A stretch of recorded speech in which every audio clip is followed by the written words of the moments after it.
The views and opinions of the producer, hosts, and guests in the show do not directly reflect the official stand and policies of the management, the network, and the company. Empower your mind. Be informed. Dahil lamang ang may alam. Knowing the latest trends and issues in the society. Feed your mind with information that are reliable, fresh, and straight from the experts. Be involved here in the conversations with Chester Quidlat, broadcasting live in big media. This is The Conversations.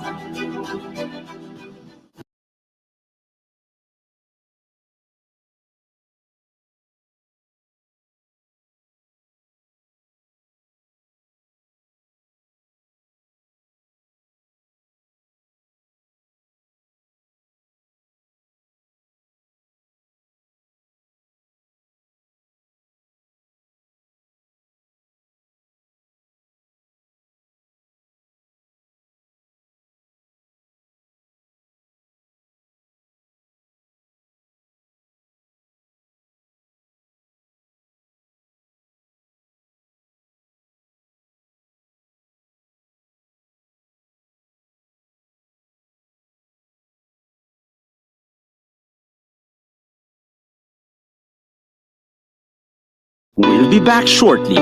This is The Conversations, only here on Big Media.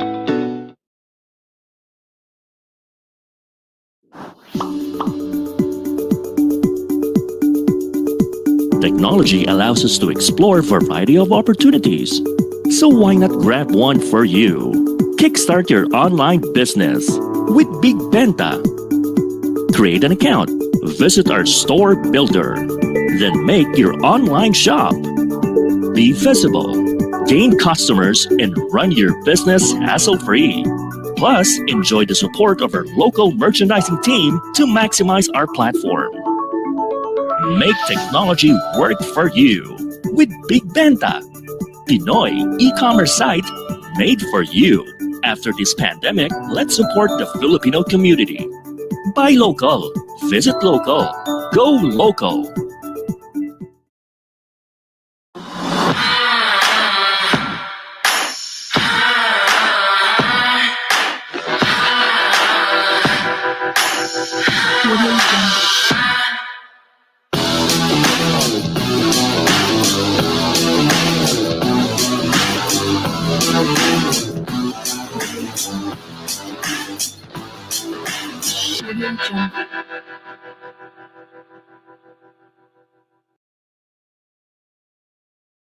Now back to The Conversations, only here on Big Media.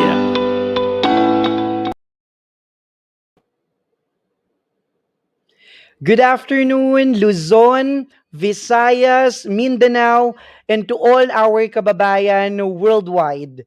I am your anchor, Chester Quidlat, and welcome to The Conversations.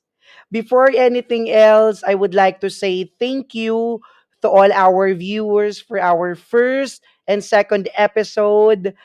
Maraming salamat po sa inyong pagsubaybay sa ating programa at tulad naman po na aming ipinangako sa inyo na ang bawat programa po na aming gagawin po ay talaga namang kapupulutan ng aral at talaga naman po talagang mainit na magiging diskusyon at ang ating mga guest ay talaga naman pong mga experts sa mga larangan ng ating mga pag-uusapan.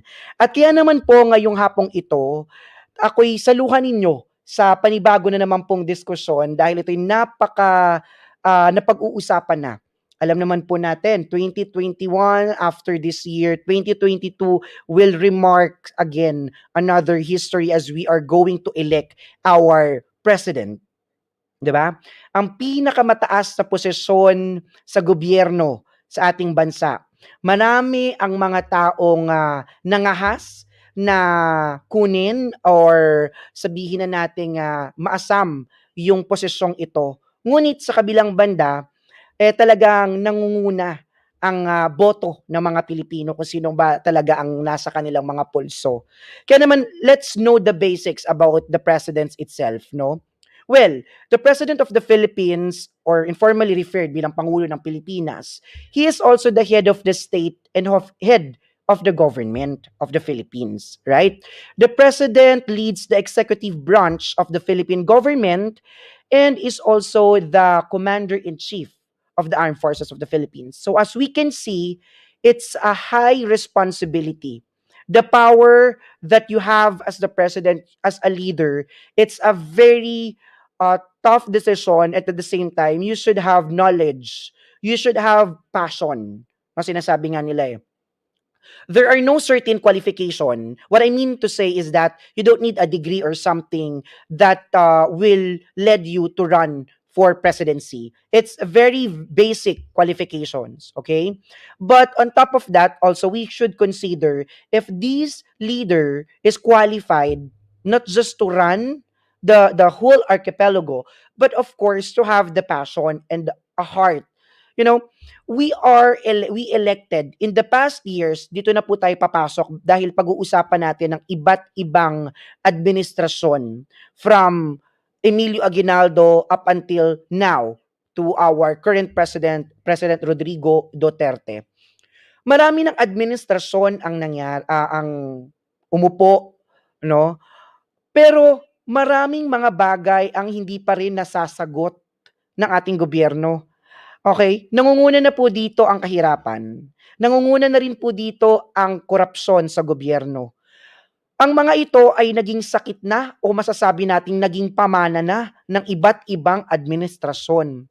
Kaya naman ngayong hapong ito, tatalakayin natin ang isa-isa ang mga presidente ng Pilipinas, their achievements and contributions, and of course, not just that, because I know that the mind of this brilliant guest that we have today will also share more than of their achievements and their contributions.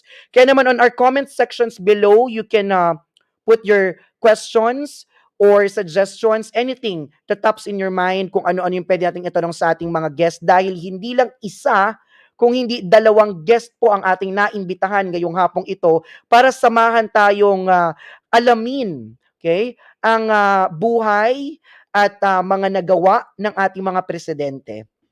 Kaya naman ako'y nai-excite na.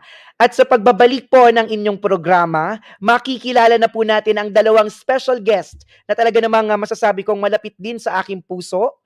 Abangan natin sila dahil magbabalik po ang The Conversations.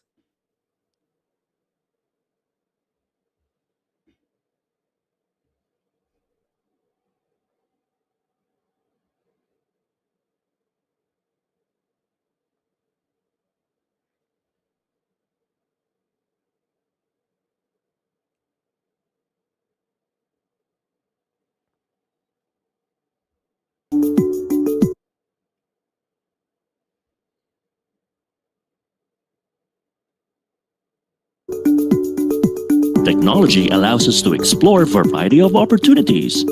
So why not grab one for you? Kickstart your online business with Big Benta. Create an account, visit our store builder, then make your online shop. Be visible, gain customers, and run your business hassle-free. Plus, enjoy the support of our local merchandising team to maximize our platform. Make technology work for you with Big Benta, Pinoy e-commerce site made for you. After this pandemic, let's support the Filipino community. Buy local, visit local, go local.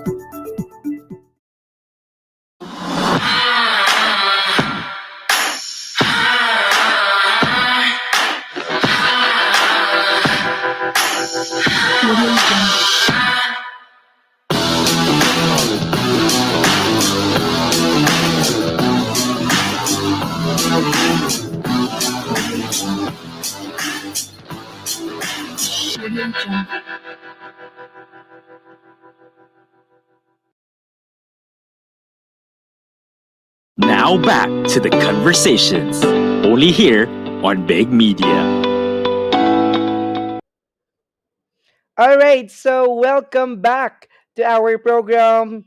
And this afternoon, hindi ko na patatagalin pa, ipapakilala ko na po sa inyo ang ating magiging guest, no? Plural po ito dahil hindi lang talaga isa kundi dalawa. Ganun tayo ka-special ngayong hapong ito.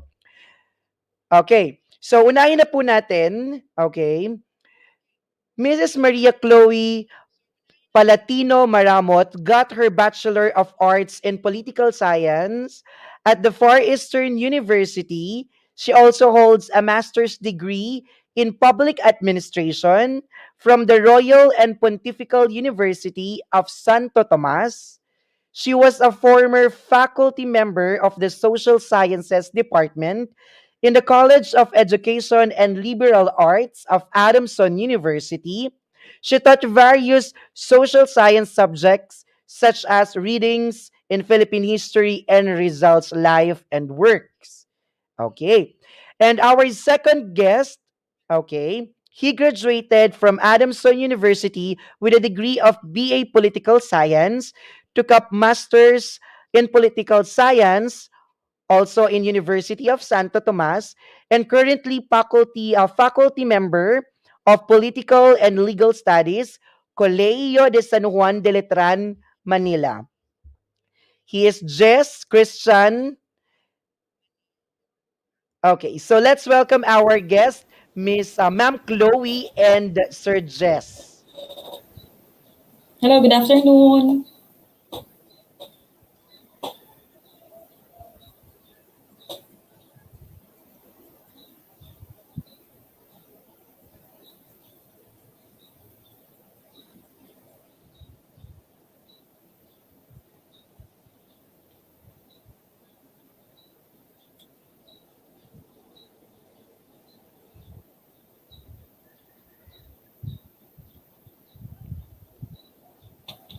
Hello, good afternoon. Good afternoon. Good afternoon, Ma'am Chloe and Sir Jess. Welcome to the program. Bago ang lahat, gusto ko muna kayong kamustahin. Kamusta ang pagtuturo, lalo na kay Sir Jess? Kasi syempre, I also know that Ma'am Chloe also experienced teaching online. Kasi we transition from traditional going to digital. Can you share us your experience?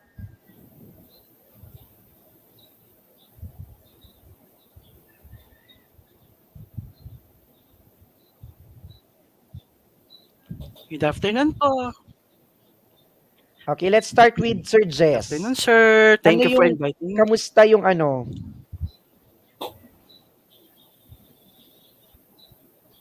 yung transition ng pagtuturo from traditional going to digital, how is it? Parang medyo naglalag yata kay Sir Jess. For me, yung una, yung first na online teaching, yung una, learning, yung una, medyo nahihirapan kasi nangangapa lahat. Kasi first na naging online classes, ang buong not only in Metro Manila but in the entire Philippines. So lahat ng teachers, lahat ng faculty, lahat so nanibago sa ito yung tinatagating makabagong mundo because of the COVID-19 pandemic. Medyo nung una, medyo nangangapa kami kasi gagawa ng modules and then materials for the student, gagawa ng mga discussion video para just in case na hindi makakapasok ang estudyante because of internet connectivity. So meron silang pwedeng panooring discussion video at at hindi required ang mga estudyante na kailangan umattend ng online classes because of connectivity issue. Kasi ito yung isa sa mga naging dahilan or problema kung bakit gustong suspend ang class or gustong ipasa ang mga estudyante because of this situation, because of the COVID-19 pandemic. Kasi faculty and the students also nahihirapan. Sa ngayong medyo paglipas ng second term, medyo unti-unti ng nakukuha kung ano yung mga dapat gawin sa second term na ito para mas lalong mapaganda kahit online ang pagtuturo sa mga estudyante, na kahit online matututo pa rin sila kung ano ang dapat o kung ano ang dapat ibigay natin sa estudyante, which is the knowledge or learning from the Tama. different professors and the teachers all over Correct. not only in the Philippines but the entire world. Kaya mabuhay ang mga guro at professor sa buong mundo. Mabuhay! Totoo naman talaga, Sir Jess, kasi talagang naging mahirap ang transition. Ngayon sa'yo, Ma'am Chloe, kamustang naging transition? The transition itself is very hard for me. Because iba kasi yung approach ko sa face-to-face classes, the traditional one, because I'm not used to creating and making PowerPoint presentations. I usually rely sa whiteboard at saka sa whiteboard marker. So, in the online classes, I need to produce materials, I need to create PowerPoint presentations, I need to create videos, like yung mga ganon. So, sobrang culture shock. Hindi lang naman siguro to sa akin, but every professor and teacher or educator can relate, because lalo na sa college level, it depends on the professor on how he or she will approach the subject. Nagkataon sa akin, ang approach ko is traditional din, whiteboard and the whiteboard marker. Madalang talaga ang paggamit ko ng presentation. So, wala akong backup. So, I needed to create materials for the students to consume. Okay? So, yun yung pinakamahirap na part sa akin. Mhm. But of course, syempre, as a teacher talaga, professor, in any profession in the world of academe, hindi naging hadlang sa inyo. Sabi nga ni Sir Jess kanina, talagang saludo talaga ang ating mga dakilang guro. Kasi that's the challenge eh. We have this pandemic unexpectedly na dumating sa atin. Hindi natin pwedeng pigilan eh. Hindi natin pwedeng stop yung education kasi at this time, we really need to be educated about what's going on. 'Di ba? So, ngayon, to our discussion right now, Sir Jess and Ma'am Chloe, paunlakan niyo ako sapagkat ang ating diskusyon, ating talakayan, ngayong hapong ito ay patungkol sa mga naging presidente ng ating Pilipinas, ng ating bansa, dahil next year, if I'm not mistaken, parang 1 year and 2 months to 3 months na lang, magkakaroon na tayo ulit ng eleksyon. At it's a very powerful information to know kung ano nga ba talaga ang mayroon sa posisyong ito. Dahil sa likod ng presidential seal, napapaloob dito ang responsibilidad na maaari or magbabago talaga sa ating bansa, economically, politically, everything. Okay? So handa na ba kayo na magbalik tanaw muna tayo from El Presidente up until to our current President, Rodrigo Roa Duterte. So we have a slide here. So I will show you a picture. Okay? So the first picture is okay, ilagay natin muna siya. So ang ibibigay nyo lang dito is the achievements and contributions, and if you want to follow up or to add. Okay?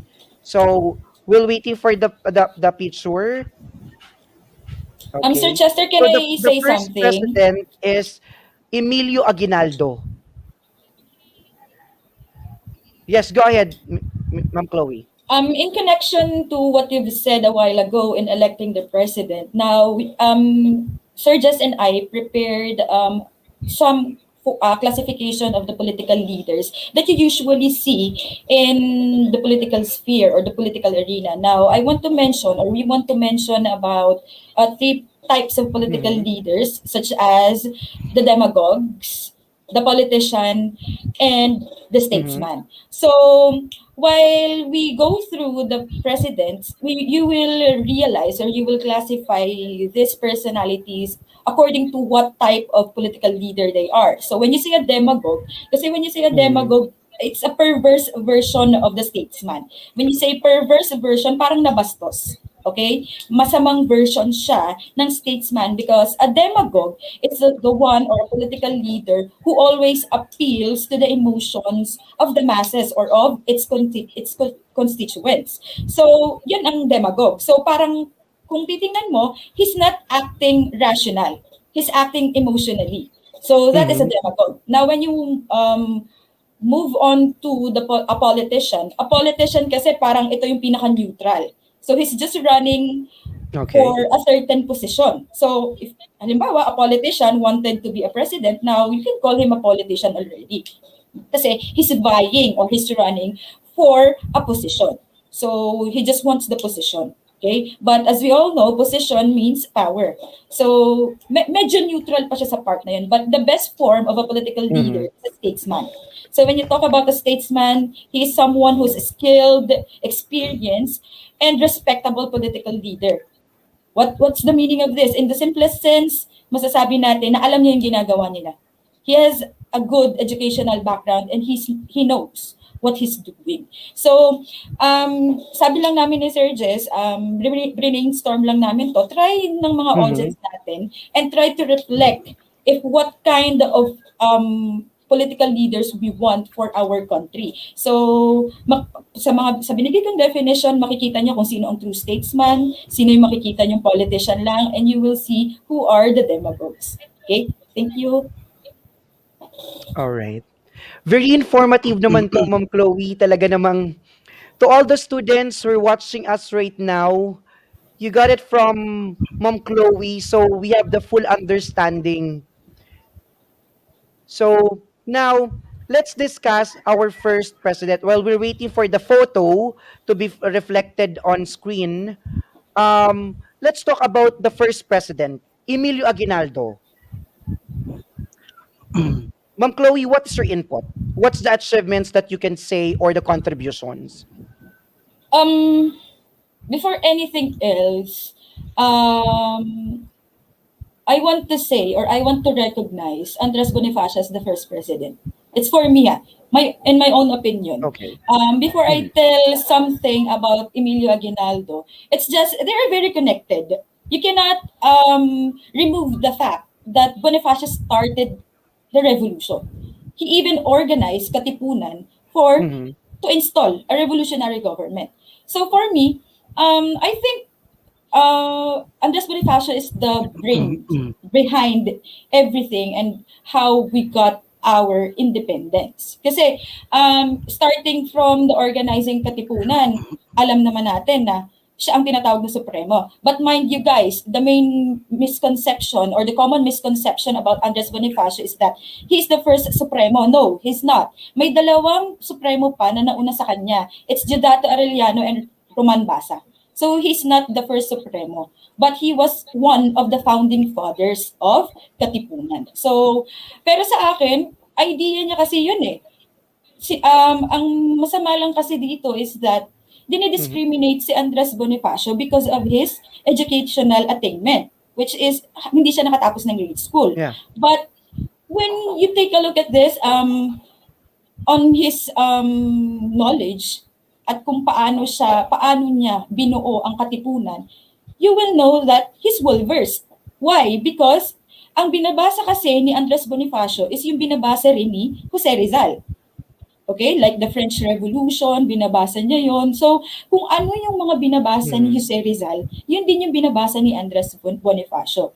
And the main difference, kasi nabanggit na rin natin about Rizal and Bonifacio, kasi si Rizal, as mentioned by Sir Joey on his past discussion, kahit nung college tayo, alam naman natin na si Rizal, hindi naman siya for revolution, for reforms talaga si Rizal. So, yun ang pinagkakaiba. Kaya gusto ko ring ma-acknowledge naman natin si Andres Bonifacio as the first president because he started it all. Okay? So, sa kanya nagmula lahat. Kasi Ma'am Chloe, no, there are some scholars who did, they don't recognize Bonifacio because of certain parameter. And you mentioned it earlier, yun nga, yung educational attainment, no. But my question is, you as a political scientist, do you think it matters? Yes, it does. Because, first of all, they already installed the revolutionary government. But the thing is, ang first lang na elect doon, if you know about your Philippine history, the Tejeros Convention, the one who was Mhm. elected in that revolutionary government was Emilio Aguinaldo. Basically because it was held in Cavite. Okay, pinatawag Okay. kasi si Andres Bonifacio and his brother with his wife sa Tejeros Convention because or dahil nga nagkaroon ng Tejeros Convention kasi pinatawag si Andres Bonifacio because there was an ongoing parang hindi naman pag-aaway, misunderstanding or hindi pagkakaunawaan between the two Cavite factions. Okay, hindi siya actually the Katipunan itself, but the Mhm. two Katipunan factions, Cavite factions, which is Magdalo and Magdiwang. So dun nag-start, kaya na-elect si Emilio Aguinaldo. Kasi dapat ma-elect na Okay. si Andres Bonifacio as the Director of Mhm. War. But ni-raise nga ng isang tao doon na bakit tayo mag-elect ng isang Director of War na hindi naman lawyer? Si Daniel Tirona yon, ni-raise niya yung concern na yon, na ba't natin i-elect si Andres Bonifacio? Eh hindi nga siya nakatapos ng grade school. So doon pa lang, nakikita mo na yung discrimination. Mhm. Understandable. Now, Sir Jess, this will fall to you, no? Do you have any inputs in terms of this kind of, I can say this is very controversial, no? Kasi hanggang ngayon, sa kasalukuyan, ito'y diskusyon ng mga scholar ng iba't ibang universidad. Sino ba talaga ang kikilalanin? 'Di ba? We know Emilio Aguinaldo, scholastically speaking, but there are some people nga na it's Bonifacio. What's your take?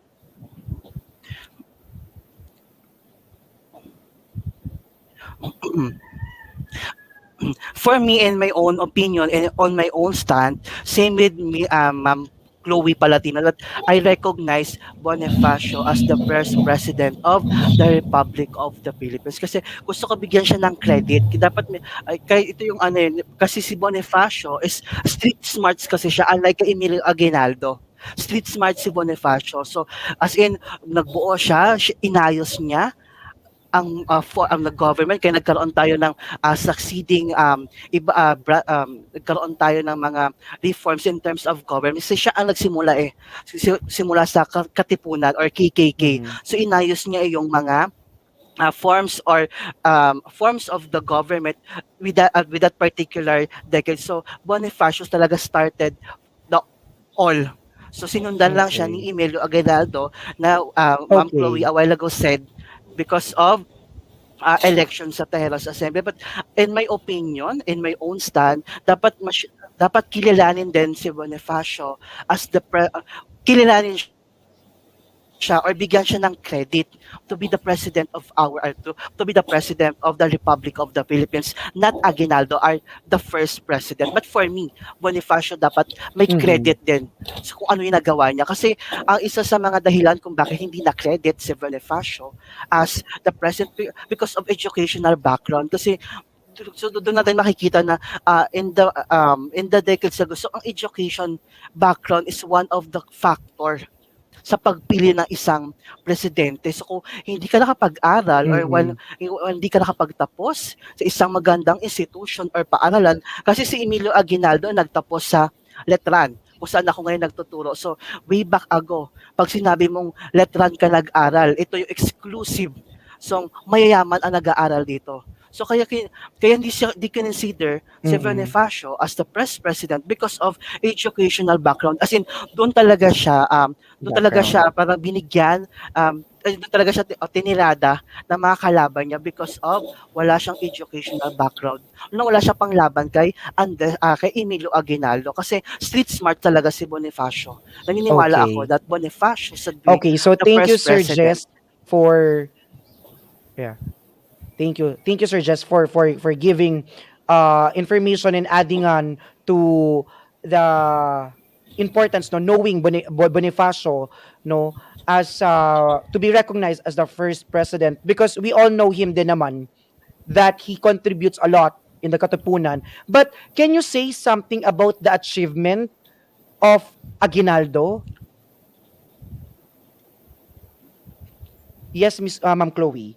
So historically speaking, the most remarkable thing or the main contribution of Aguinaldo was when he won the attack on Imus.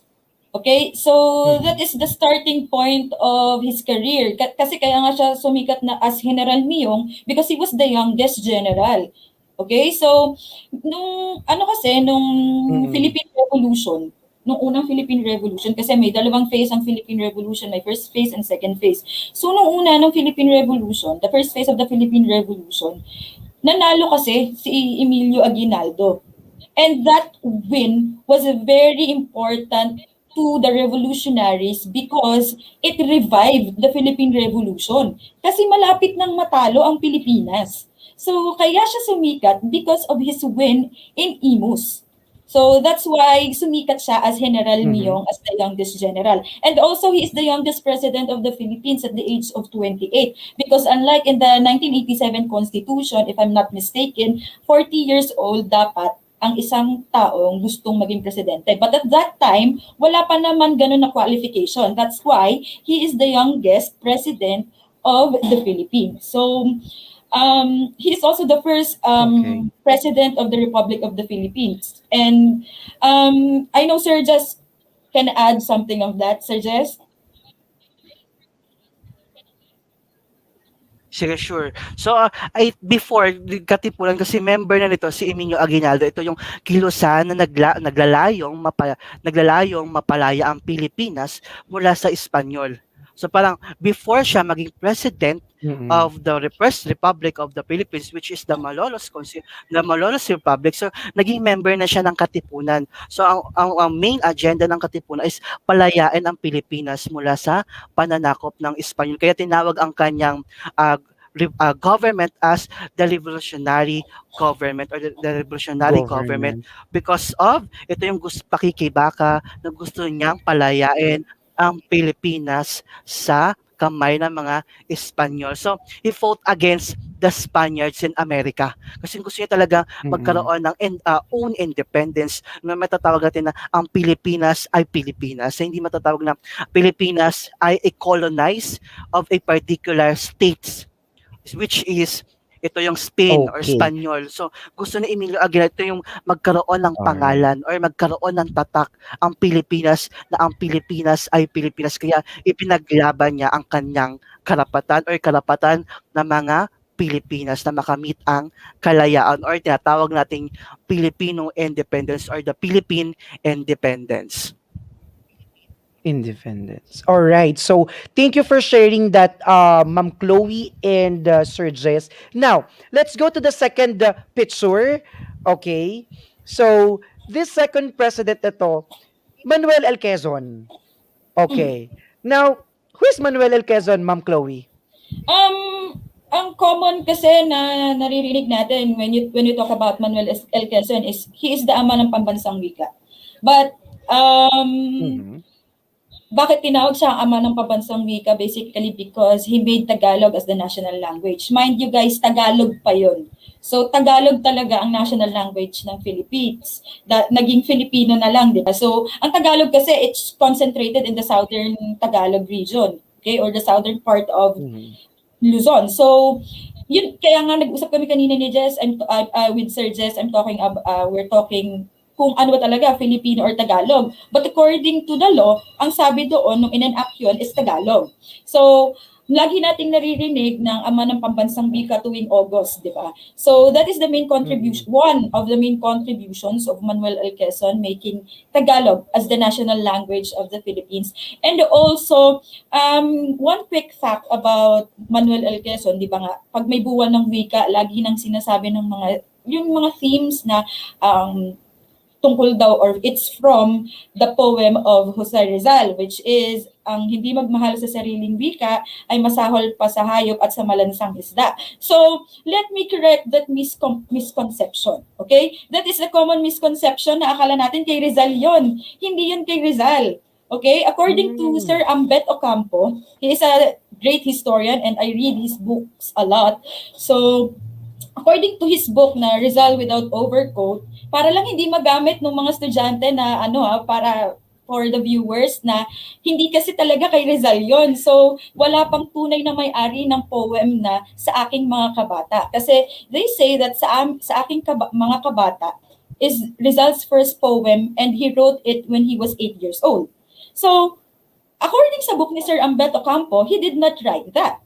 Why? Basically because ang hindi nakita sa correspondence and sa mga documents ni Rizal that he wrote that. Knowing Rizal how well documented he is, bakit niya mawawala yon? So, Correct. ang sabi dito, ang poem na yon is from a certain poet named Hermenegildo Cruz.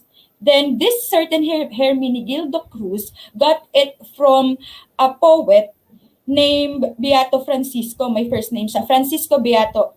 Beato Francisco. Basta may first name pa siya. I forgot the first name. But he is also a poet. And this poet got it from a certain Saturnino Racelis of Lucban, who is a close friend of Rizal. And allegedly, sabi nila, binigay daw ni Rizal ito kay Saturnino Racelis. But wala ring makapagpatunay kung nasan yung original document. Okay?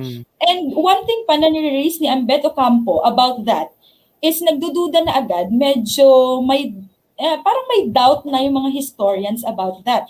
Kasi, if you can remember, Makamisa is the third unfinished novel of Jose Rizal. And he tried to write it on his native tongue. Ibig sabihin, gusto niya magsulat in Tagalog or in Filipino. So, ang nangyari doon, hindi niya natapos. Because, nag-shift siya in writing in Spanish kasi mas gamay niya yung Spanish. So, paano natin masasabi na hindi masyadong gamay ni Rizal ang Tagalog or ang Filipino? Nung naggawa siya ng isang poem, El Amor Patrio, it is in Spanish. But when it was published here in the Philippines, in Diaryong Tagalog ni Marcelo H. Del Pilar, he translated it in Tagalog. Another one, the use of the word kalayaan with letter K. Kung makikita nyo doon sa poem ng sa aking mga kabata, may ginamit doon na kalayaan which is ang spelling niya is letter K. But if you will go back to the 19th century, wala kang makikitang kalayaan na letter K. Letter C lahat. So doon pa lang, makikita mo, did Rizal really write that poem? Kasi hindi niya nga alam kung ano yung exact word na pwedeng mag-fit sa word na liberty. Hindi niya pa alam yung kalayaan. So, he got that from Del Pilar. Okay. Thank you, Ma'am Chloe. Now, let's go back to Manuel L. Quezon. Lumayo na tayo. Oo nga eh. Oo. Hindi. Kung sa bagay, ito'y may ano din naman, ito'y ay karagdagang impormasyon kasi nasabi nga ni Manuel L. Quezon. Ngayon naman, ang tanong ko, Sir Jess, when it comes to Manuel L. Quezon's administration, what is his contribution to the Philippines?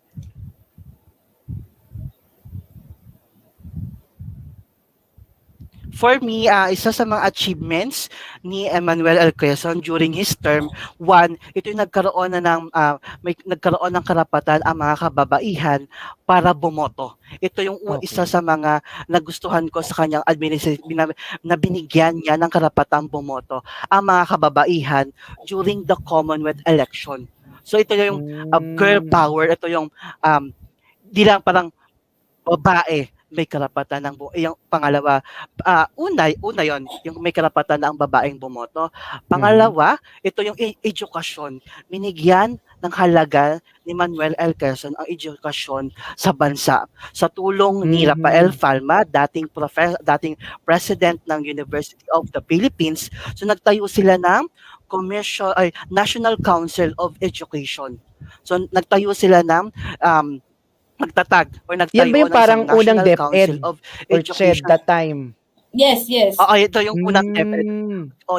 During ito yung una. So nagtayo sila ng National Council of Education para gustong tulungan or gustong, madagdagan ang karunungan ng mga kabataan during his time. So nagtayo na National Council of Education, Mhm. nagtayo ng iba't ibang schools, public schools sa buong Pilipinas kasi gusto niyang magkaroon ng, kaalaman ang ating kabataan in the future. Kaya pinahalagahan ni Manuel L. Quezon ang education at karapatan ng kababaihan. At meron pa, I think, dalawa. Ito yung nagkaroon sa kanyang termino, nagkaroon din ng pagtatakda ng minimum wages para sa mga manggagawa. Sa kanya din to ng sa kanya dito nang galing yung idea na to na magkaroon ng minimum wages ang mga Wage. manggagawa. At pangalawa, sa kanya din nang Okay. galing na magkaroon ng 8 hours na trabaho lang para sa mga manggagawang Pilipino. So sa kanya nang galing tong idea na to during his term.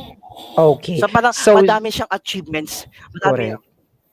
So much more with Manuel L. Quezon. Now let's go to the third picture. And this picture is of course Jose P. Laurel. Ma'am Chloe, top of mind. When you saw Jose P. Laurel, ano yung may share nyo?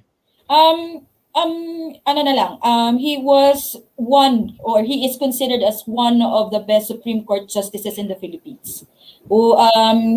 Bakit? Kasi basically because he provided the provisions on the Bill of Rights in our Constitution.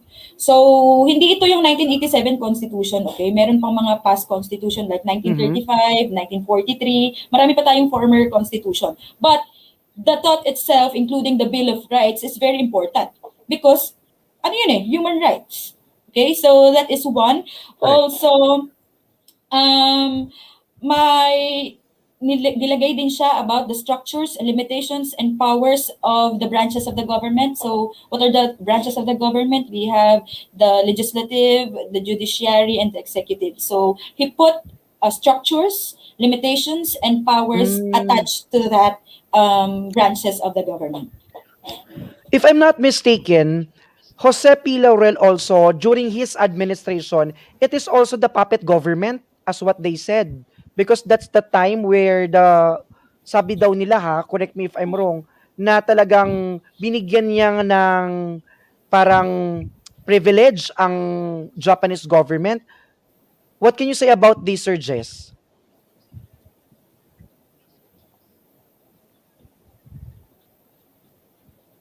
For me, in my own stand, actually madami nagdilibasang ganitong issues regarding kay Jose P. Laurel na puppet of the Japanese. Kasi noong 1944, if I'm not mistaken the date, so yung nagdeklara siya ng martial law. Sinundan ng Proclamation number 30 na nagdeklara ng pagdeklara ng digmaan ng Pilipinas sa Amerika at United Kingdom. So hindi ito nagustuhan ng mga Pilipino itong naging kanyang decision. So maraming mga tumutol na mga Pilipino sa kanyang administration because of, according nga sa kanila, a puppet government of the Japanese. The Japanese. Kasi during his time, is this something to do din po ba? Go ahead. Sige, go ahead. So, dito din sa revolutionary government, binuo niya rin yung kalibapi.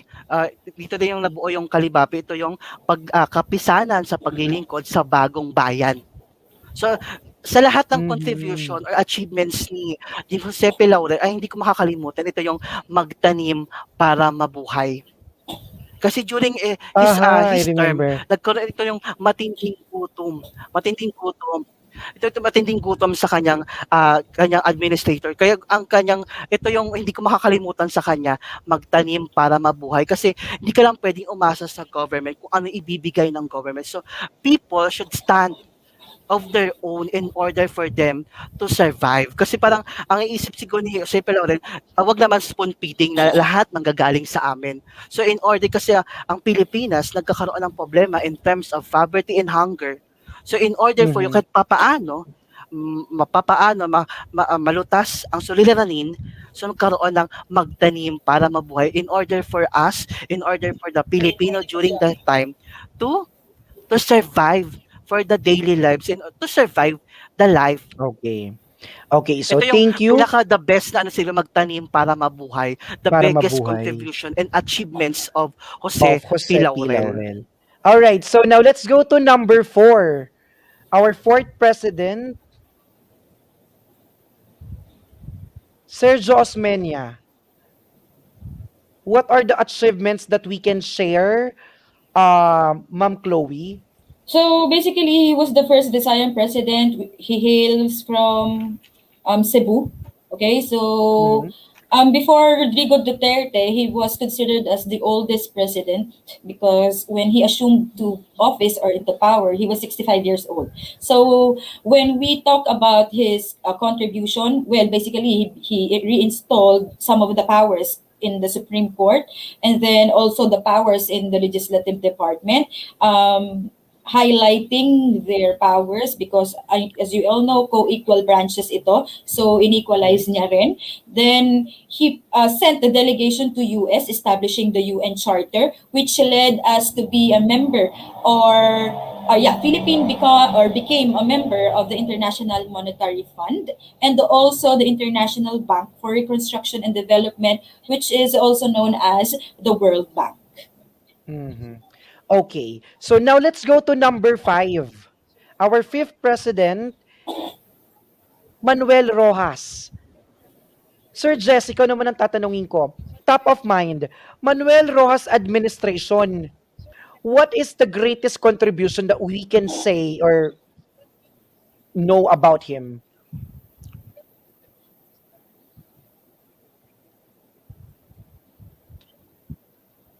I think si Manuel Rojas kasi ito yung siya ang pinaka-kaunting years na nakaupo as a president of the Philippines. I think if I'm not mistaken, 1 year and 10 months and 18 days lang siyang umupo as the president of the Republic of the Philippines. So tinawag din siyang tinaguri ang huling pangulo ng Commonwealth and unang pangulo ng ikatlong Republika ng Pilipinas.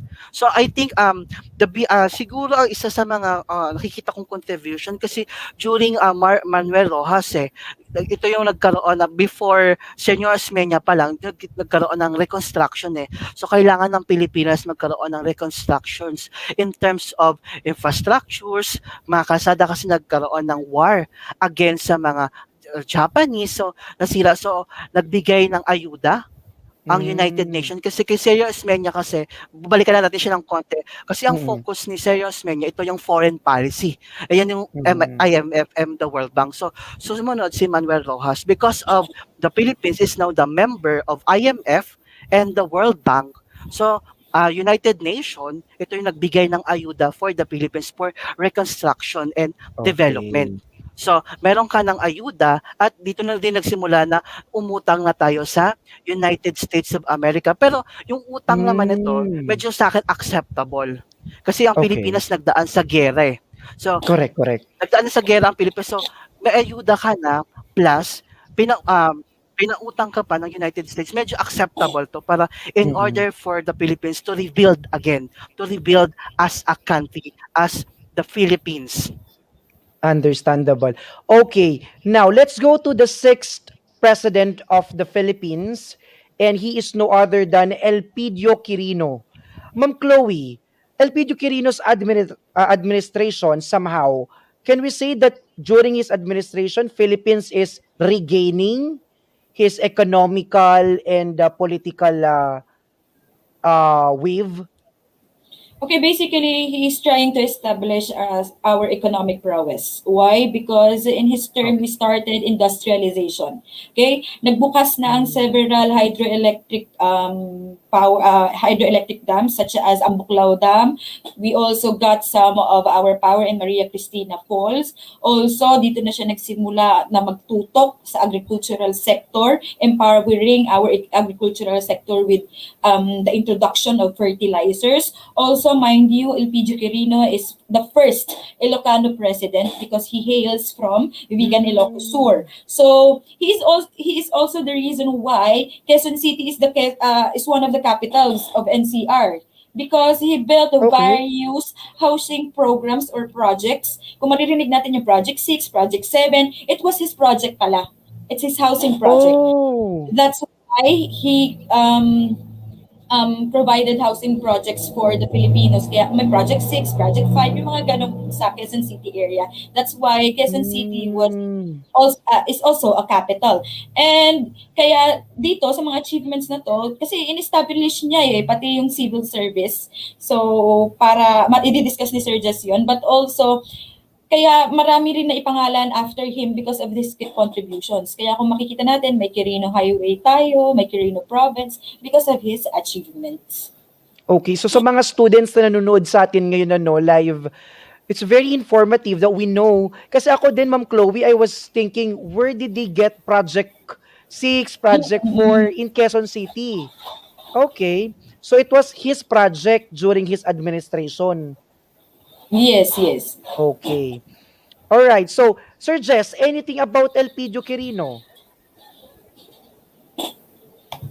So LPG Quirino kasi before kay LPG Quirino, binalik ito yung tiwala ng mga tao in terms of good faith, faith and confidence of the people and the government. Kasi in the previous lahat ng the past president before LPG Quirino ay isa sa mga naging problema, ito yung corruption. So yung tiwala ng tao unti-unting nawawala. So sa terms sa term ni LPG Quirino, gusto niya ibalik ang tiwala ng mga tao, faith and confidence again in the government, kasi parang corruption is rampant before his era or before his president, before his term. So gusto niya ibalik ang tiwala ng mga tao sa gobyerno. So gusto niya din magkaroon ng economic reconstruction, kaya tinatag itong integrity board committee or integrity board para to monitor graft and corruption in the government.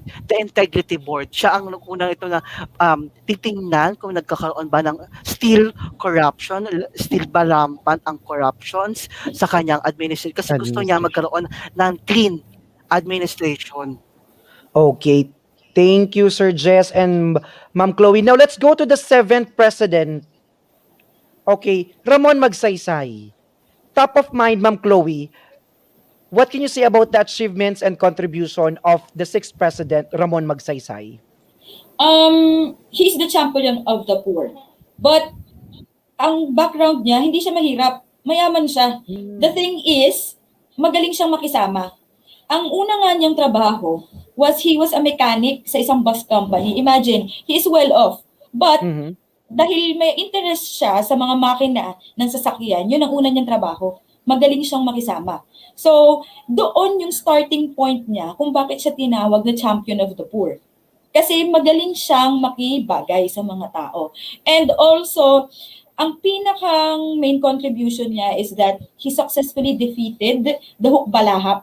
If you can remember the Hukbalahap, these are those communist groups against the administration. At kinakalaban na yon ng mga previous presidents like Quirino, but he was the one who successfully defeated Hukbalahap. And sabi nga nila, kaya natapos doon kasi he distributed the lands to the farmers. Okay? Parang may part doon na dinistribute niya yung land sa mga farmers. And siya rin famous din sa kanya yung pagtanggal ng palas sa Malacanang Palas. Di ba parang maliit na bagay lang yon pag titingnan natin. Ayaw niyang tawagin na Malacanang Palace. Ang gusto niya lang tawagin is Malacanang. Bakit? Ang palace daw, hindi para sa masses. Ay, ang ginawa niya, winelcome ni Ramon Magsaysay lahat ng tao sa Malacanang. Pinapasok niya ang mga tao sa Malacanang dahil sa tingin nila, pwede naman ang mga taong pumasok dun. Kasi, sabi nga nila, government is for the people. the people. Wow.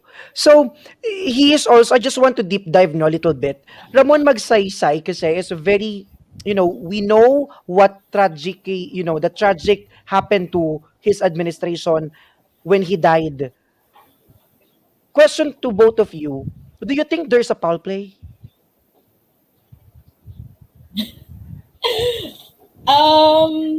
So just go ahead. Very.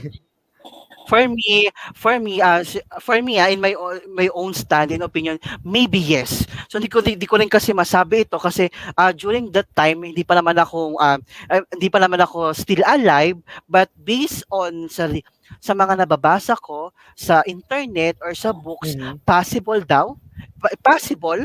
na nagkaroon ng foul play dito sa pag-crash ng eroplano kasi love siya ng tao love siya ng masa. Kasi nagugustuhan siya ng tao Correct. kasi during his term, zero corruption. So dito natin masasabi na Philippines is one of the cleanest country in terms of corrupt. So nag-rank tayo as second in Asia because of his administration. No corruption, as in zero corruption. Kaya medyo bias ako kay Magsaysay. Medyo idol ko siya in terms of corruption kasi dito makita that in his administration, as in, yung funds in distributed among the different branches of the government. Kaya nagkaroon ng NARA, while Ma'am Chloe, while discussed while ago na binigay niya ang mga lupa sa mga magsasaka, sa mga rebels ng Hukbalahap. So para in order for them to start the new life, natagating the new life. Pero in terms of foul play, maybe may stand, yes. Okay. Thank you, Sir Jess and Man Chloe, for sharing that. Now let's go on to the 8th president, Carlos P. Garcia. What do you think is the greatest achievement of this administration, Ma'am Chloe? Quick lang to. First, Filipino first policy. Pag sinabi mo Filipino first policy in terms of the economy, kasi we were politically free in his administration. But when you talk about economics or the factor of economy, hindi ba natin masasabi na we're totally free of the interventions of the other countries? Kasi syempre, meron pa dyan US, may US trade pa tayo, sa Japanese, meron din tayong trades, the Chinese, nandito sa loob ng country. Kasi simula pa lang noon, nandito na talaga mga Chinese, okay? And they were they played a huge factor with regards to stabilizing the economy. But dito sa term ni Carlos P. Garcia, what he wanted was the Filipinos to dominate or to be the majority or the majority or the dominant factor that is on the economy. So yun ang gusto niyang mangyari. Correct. Okay, na ang Filipino ang magpapatakbo ba? Parang ganun. Ng mga negosyo, okay? Or involve ang mga Pilipino. Okay, so no further, let's go to the 9th president. And of course, the 9th president is no other than Diosdado Macapagal. Sir Jess, top of mind, what do you think is the biggest achievement of his administration? For me, kahit may bansag ito kay Diosdado Macapagal, the poor boy from Lubao. Ito yung hindi ko makakalimutan kay Diosdado Macapagal, the poor boy from Lubao. I think one of the Lubao. greatest achievement and contribution of Diosdado Macapagal, ito yung RA 3844. Ito yung agricultural land reform. Ito yung pagbubukas ng opportunity sa mga lupa, sa maliliit na magsasaka na mabigyan ng lupa. Ito yung isa sa mga greatest contribution nila. Or minsan may ginawa din si Diosdado Macapagal na pinagbibili niya ang mga private-owned farmland in order for them to his administration ibigay sa mga farmers or ibigay sa magsasaka para tulong in order for them to have their own lands in agriculture, possible magtanim ng palay or magtanim ng mga mais sa kanilang sakahan. Sa kanya din nagsimula nagkaroon na ng law ng minimum wage, nag-sign na talaga na, and totally law na siya na magkaroon na ng minimum wage law. Unlike sa the past kanina, nag-propose o sa kanya nagsimula. Pagdating kay Estado Macapagal, as in, may law na, may In-execute niya. nagsasabi na ito ang minimum wages Ah. na dapat makuha ng isang manggagawa. Una yan. Also created the Philippine Veterans Bank. Si Justado Macapagal isa din. And also, Justado Macapagal, siya yung nag-declare na June 12, 1898 is the Philippine independence. So siya ang nag-proclaim that the Philippine independence will be June 12, 1898. Okay, thank you. Now, fasten your seatbelts because we are now going to the 10th president.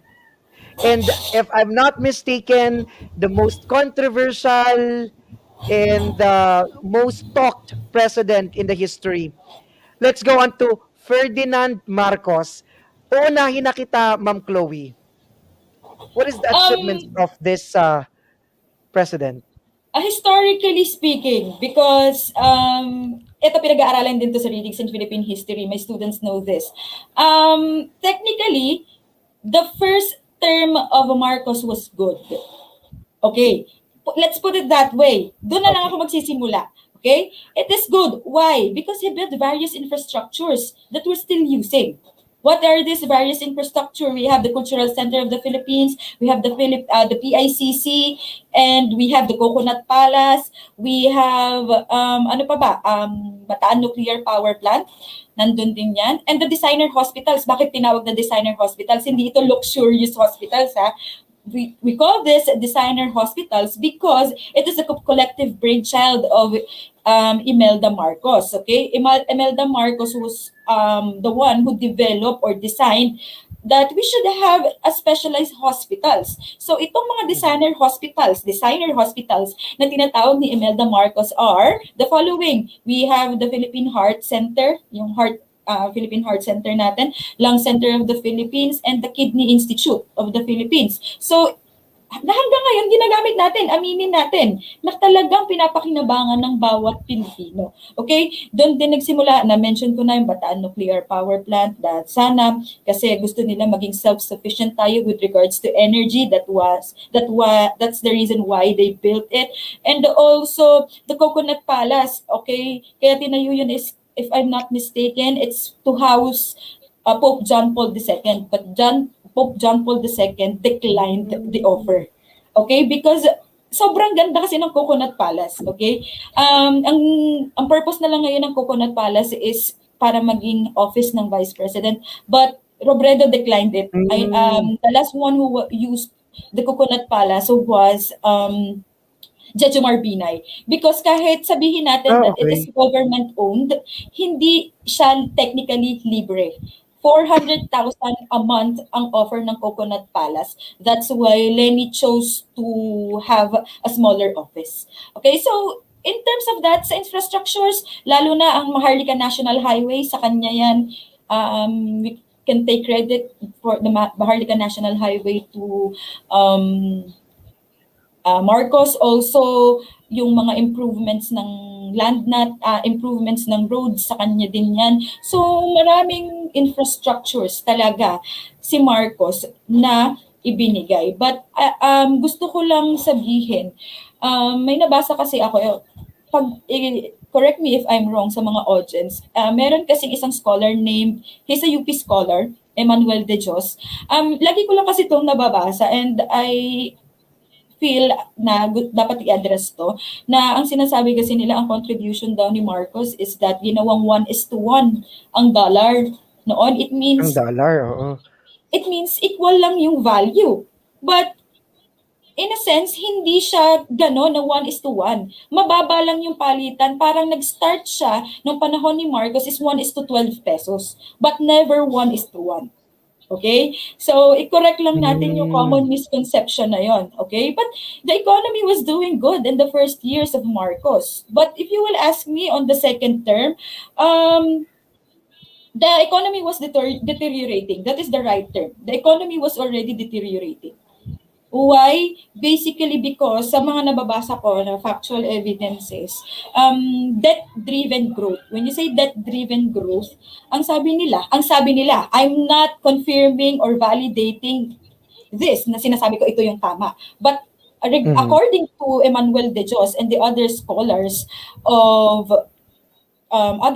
in the academe, ang sabi nila, hindi naman talaga galing sa government yung pera. It is from the loans that the government made at that time.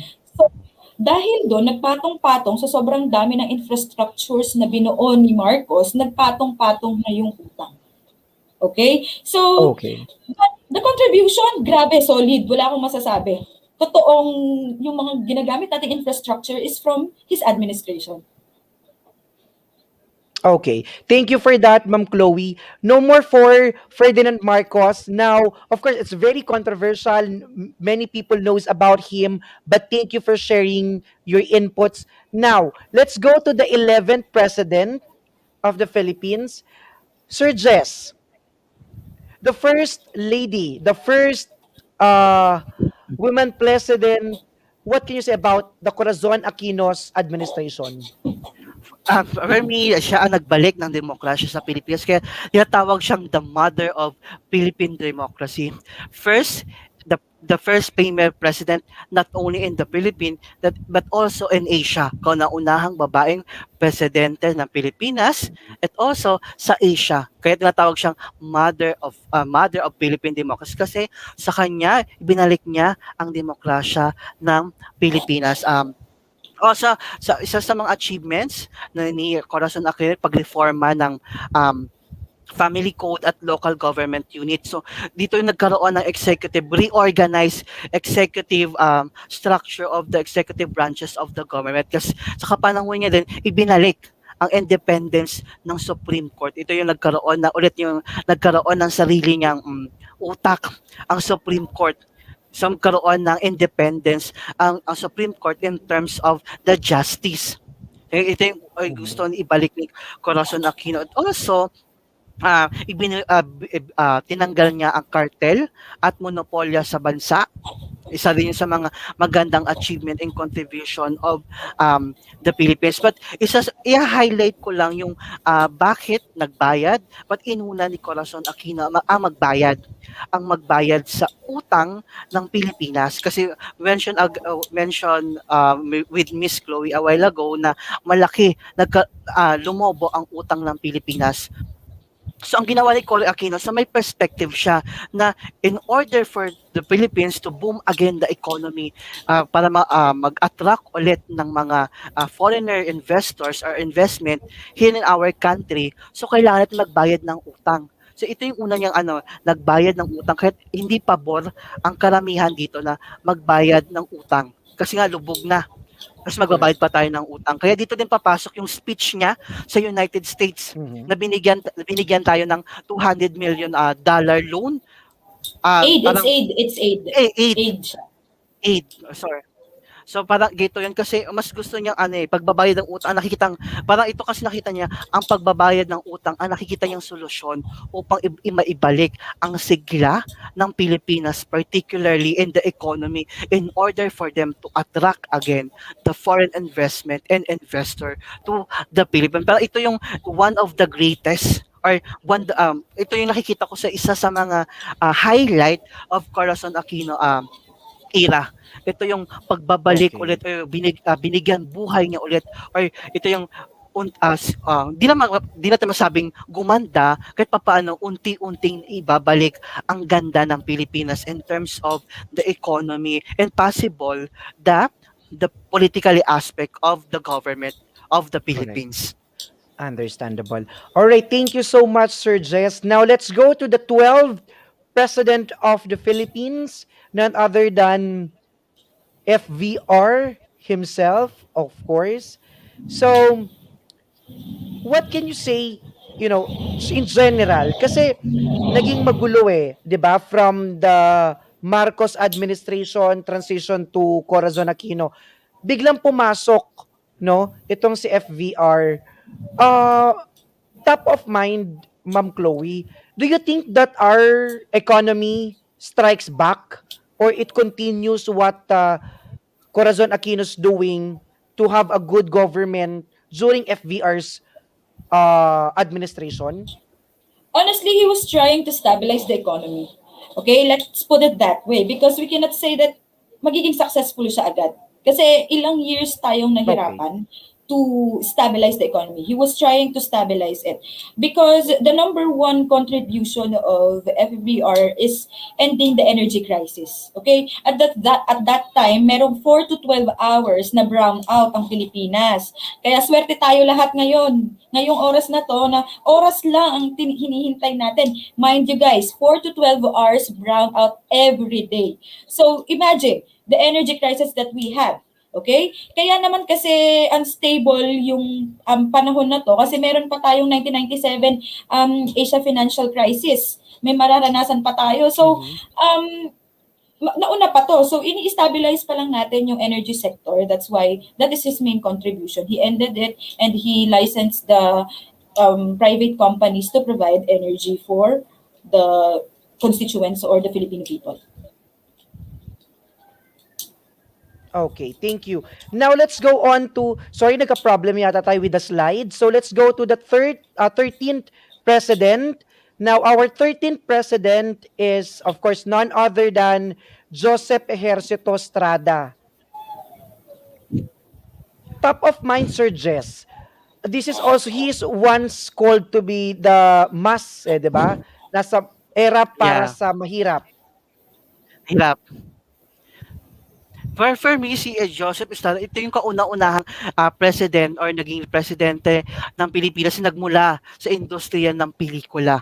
Bali siya yung kauna-unahang presidente na ganito.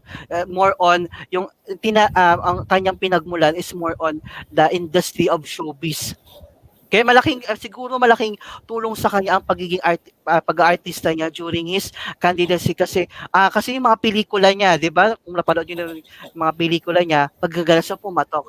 But for me, the biggest contributions and achievements of Joseph Ejercito Estrada, ito yung during his presidency, ito yung Moro Islamic Liberation Front. Ito yung nakuha niya ang headquarters and comes during this time. So medyo na-control niya ang Moro Islamic kasi yung headquarters and the camps were captured by the government. So unti-unti niyang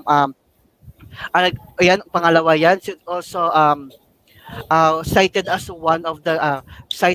three of outstanding senator of 1989, tatawag din siyang one of the Magnificent 12 kasi isa sa mga nag-terminate ng agreement that allowed the US control the Clark base and the Subic Naval Base. So isa sa mga nag-proclaim or nag-propose na kailangan mawala dito ang presence of the military or the US military in the Philippines, particularly in the naval bases and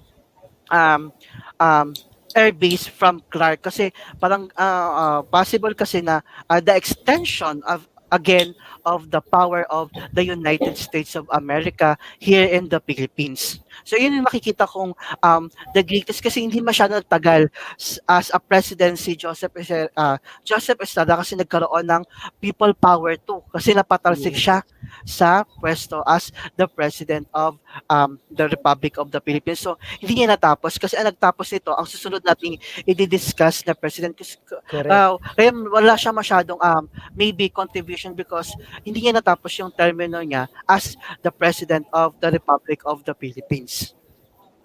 The president. Correct. And now we're going to the 14th president of the Philippines, none other than Gloria Macapagal Arroyo. Okay. Ma'am Chloe, do you think that her administration regain a sufficient foundation in terms of economics? Kasi during her time, correct me if I'm wrong, doon tayo hinit ng financial global crisis eh. May nakita kasi akong data with regards to our economic growth, and our economic growth was at 4.5%. That was the average economic growth of the Philippines, and it is higher than the administration of Cory Aquino, Ramos, and Estrada collectively. So mataas na yung economic, parang okay na-stabilize na natin yung economy basically because of EVAT. Okay? Sa kanya kasi nagmula yung expanded value added tax. Okay? Aside pa sa VAT, meron pa tayong EVAT. Okay? So, yun, doon nagsimula yung pag-prosper ng hindi naman pag-prosper agad. Kumbaga, nakaangat-angat tayo ng konti with regards to economic growth. Also, kung makikita mo, the Philippines in her time entered a lot of bilateral agreements like the PH-Japan trade deal. It was at $4 billion, so ang daming nagawa doon. Also, ang pinakang importante is the Magna Carta of Women or for Women.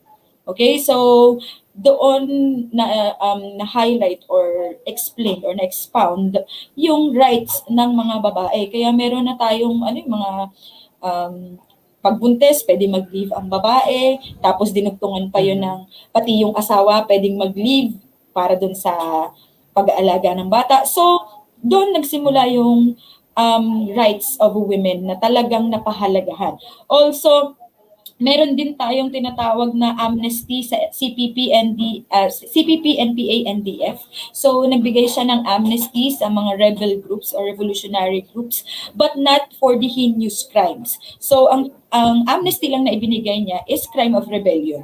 So, doon lang nabigyan ng amnesty ang mga rebels or the revolutionary groups. Okay, thank you. Now, let's go on to our 15th President. Of course, none other than His Excellency Benigno Aquino III. Sir Jess, we all know na kasi from Arroyo, daughter of a former president, now again, naulit, son of a former president. Do you think that Ninoy's administration somehow collectively powerfully face or na talagang nalabanan yung corruption? Kasi parang he started the wang. He's very Filipino, no? For me, still like during his term of President Benigno Aquino, still rampant pa rin ang corruption kasi ititrace mo lang sa nasimulang mga presidente until now hindi nawawala ang corruption or walang negative, lahat may negative sa lahat sa kanila. So wala parang dito masabi walang perfect president sa mga tao. But for me, in terms of economic, kumanda ang economic ng bansa during the term of Benigno Aquino kasi dito papasok yung PPP. Ito yung public-private partnership. Ito yung unti-unting gumanda ang mga infrastruktura, kalsada, ano pa. Kaya dito ko rin yung propose na build. I think kay Benigno Aquino itong build program na to. And then si Duterte lang nag-implement of that build program. So parang continuation kasi before matapos ang termino ni Benigno Aquino, so nagkaroon na ng permahan regarding from the implementation of the improvement of different infrastructures in the private and public partnership. So for me, in my opinion, so ang build program nag-start talaga kay Pinoy, and then after the term of President Aquino, so parang a continuation of the program. So kay Presidente Duterte na nag-implement yung build program. Isa yan.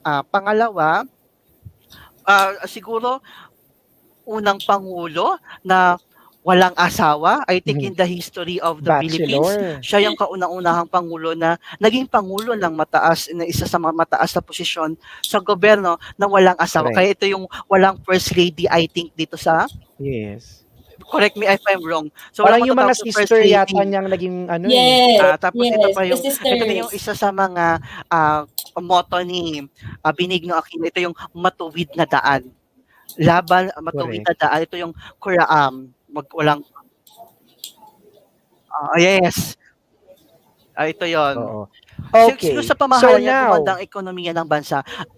Gumanda ang ekonomiya ng bansa kasi nag-attract.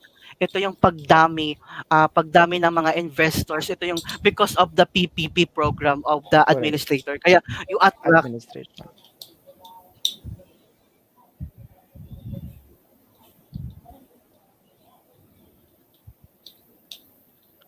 Okay, thank you, Sir Jess. Now, we're going to deep dive to our next president kasi it's the current president. So let's have assessment. Okay. So now, we're going to the 16th president, His Excellency Rodrigo Duterte. Okay, first question. Ma'am Chloe, this is for you. And what is your insights or understanding, no, in regards of this current administration fight against illegal drugs? For me, I cannot provide the conclusion with regards to his projects. Basically, hindi ko pwedeng i-conclude that something is a success or something is a failure because hindi pa natatapos ang term ni Duterte. Okay? We can conclude something pagtapos na ng term niya. If he really successfully defeated the drug lords and the suppliers of the drugs, or masasabi mo na fail siya kasi sabi niya pangako niya 6 months, 'di ba? So, at the end of his term, doon natin masasabi kung totoong nag-fail or hindi. Okay. Thank you. Now, Sir Jess, this is for you. Question is, do you think that President Rodrigo Duterte currently is doing a good job facing this pandemic?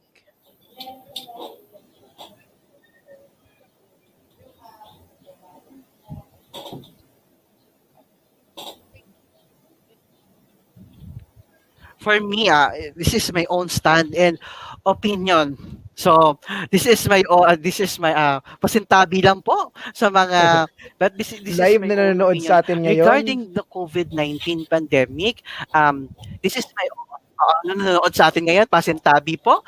Pero for me and my own stand, this is my own stand. Ito narinig ko magkakaroon ulit ng panibagong lockdown. Panibagong lockdown But for me in my own stand, bakit panibagong lockdown ulit? So kasi dumadami yung cases. So another lockdown. Parang hindi makukuha sa solusyon ang pagla-lockdown sa isang bansa because of dumadami ang cases, so another lockdown ulit. But for me it's I think in my own opinion, kasi hindi pa natin masasabi na yung COVID-19 tapos na. So pero ito yung nakikita ko na medyo parang ito yung in my own political perspective that in terms of implementation of the policies in terms of the COVID-19, may nakikita kong as in fail yung administrator kasi ang daming cases kasi sa ibang bansa 2019 Yes. pa lang sa ibang bansa may cases na pala, and then sa atin kailan lang tayo nag-lockdown, huli tayong nag-lockdown. Kaya minsan nga nakakahiya, nababasa ko sa social media, we are the longest country na nagkaroon ng lockdown sa not only in the Philippines but the entire world. Parang hindi ko siya masasabi as a good or a bad kasi parang it's more on may hindi masyado ito yung hindi na paghandaan ng administrator or administration or his term itong COVID-19 pandemic kasi yung budget Correct. ito yung sa Dolomite Beach, may pasok ko lang dito sa Dolomite Beach in Manila. The Wala naman akong controversial.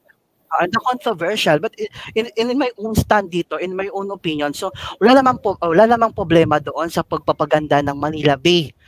For me, walang masama doon sa pagpapaganda ng Manila Bay. Pero kaya nagkaroon ng negative impact ito yung pagpapaganda ng Manila Bay because nagkataon sa COVID-19 pandemic na in Correct. terms na dapat yung budget na inilaan doon, medyo ano lang dito Yes. yung budget na nilabasan, I think billion to. So I think sana, this is my opinion again, sana yung budget sana dapat pinatapos na lang muna yung pandemic before na pinagandahin yung rehabilitation ng Manila Bay.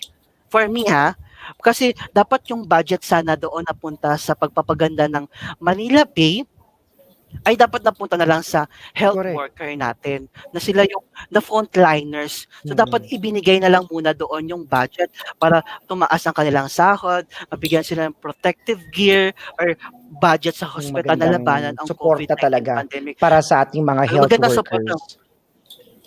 Kaya regarding naman sa kanyang achievements and contribution, same with Miss Ma'am CLOIE Palatino. So hindi pa natin pwedeng i-judge kung naging successful or naging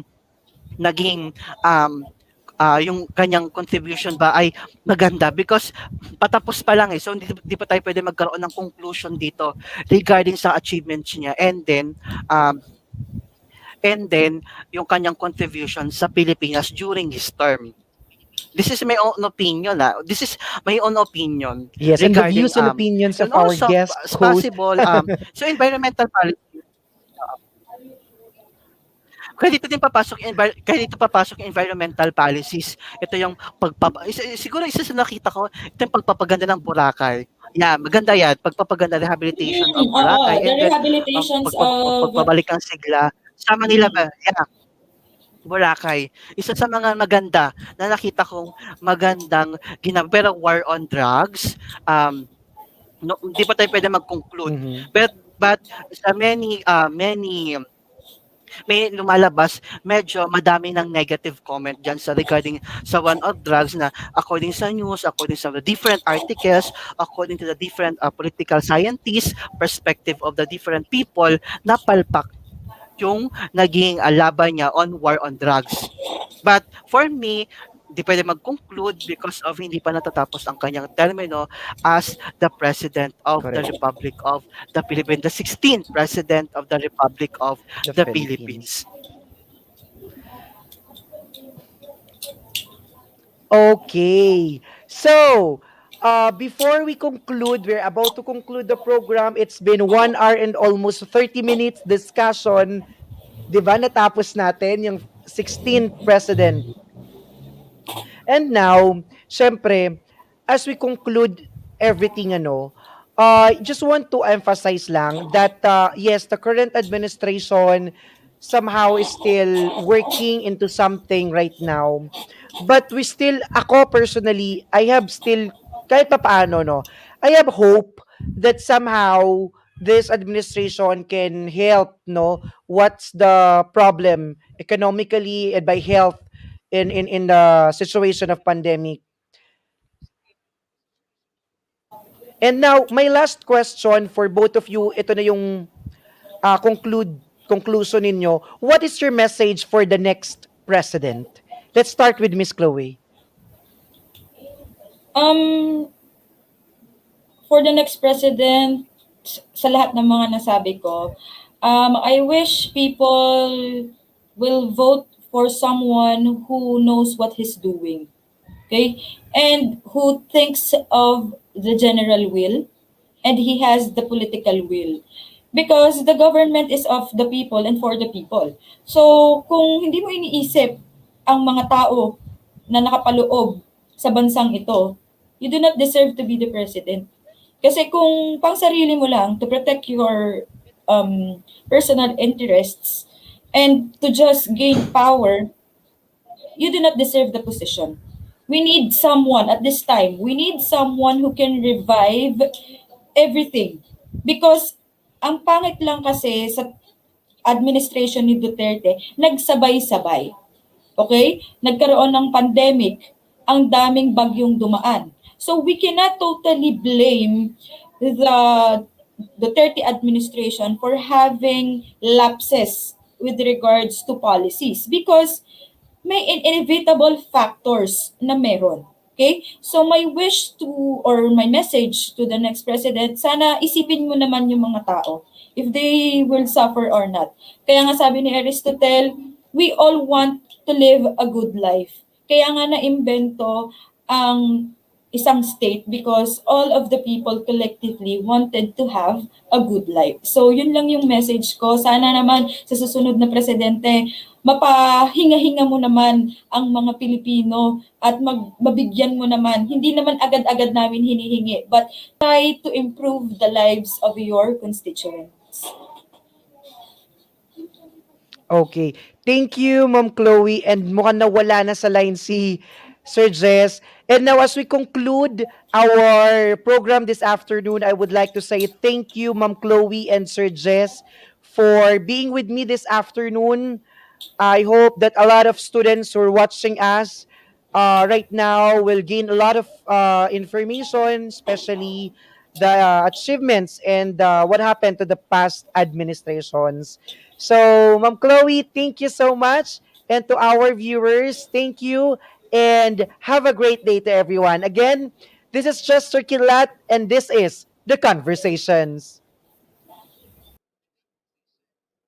It's time to feed your mind. It's time to know the real answer. It's time to be aware.